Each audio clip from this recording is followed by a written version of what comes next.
കസ്റ്റംസിനെതിരെ ദുൽഖർ സൽമാൻ ഹൈക്കോടതിയിലേക്ക് എത്തുന്നു. കൊച്ചി കസ്റ്റംസ് കമ്മീഷണർക്കെതിരെയാണ് ഹർജിയുമായി എത്തിയിരിക്കുന്നത്. കസ്റ്റംസിന്റെ നടപടി നിയമവിരുദ്ധമാണ് എന്നതാണ് ദുൽഖർ സൽമാന്റെ ആരോപണം. ഇതിൽ ദുൽഖറിന്റെ 2 വാഹനങ്ങളാണ് കസ്റ്റംസ് പിടികൂടിയത്. പിടിച്ചെടുത്ത വാഹനങ്ങൾ തിരികെ കിട്ടണം. ഇതാണ് ദുൽഖർ സൽമാന്റെ ആവശ്യം. ആ ഹർജി ഓൺലൈനായി തന്നെ കോടതിയിൽ ഫയൽ ചെയ്തിരിക്കുന്നു. അടുത്ത ദിവസം ഹർജി കോടതിയുടെ മുന്നിലേക്ക് വരും. എന്തായാലും കസ്റ്റംസിനോട് വിശദീകരണം തേടുക, അതിന്റെ വിശദാംശങ്ങൾ എത്തുക എന്നത് മാത്രമാണ് ഏറ്റവും പ്രധാനപ്പെട്ട കാര്യം. ദുൽഖറിന്റേതായി ഒരു ലാൻഡ് റോവർ അടക്കമുള്ള 2 വാഹനങ്ങളാണ് കസ്റ്റംസ് പിടികൂടിയത്. ഇത് രണ്ടും ഏറെ പഴക്കമുള്ള വാഹനങ്ങളാണ്.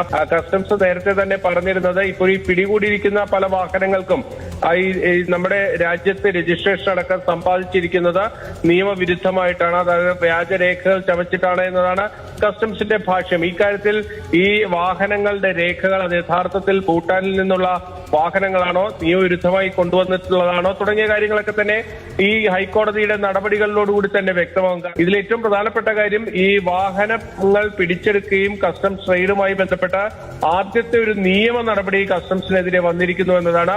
അതിൽ ദുൽഖർ സൽമാൻ തന്നെ നേരിട്ട് ഹൈക്കോടതിയിൽ ഈ കസ്റ്റംസ് നടപടിക്കെതിരെ കോടതിയെ സമീപിച്ചിരിക്കുന്നു എന്നതാണ് ഏറ്റവും പ്രധാനപ്പെട്ട കാര്യം.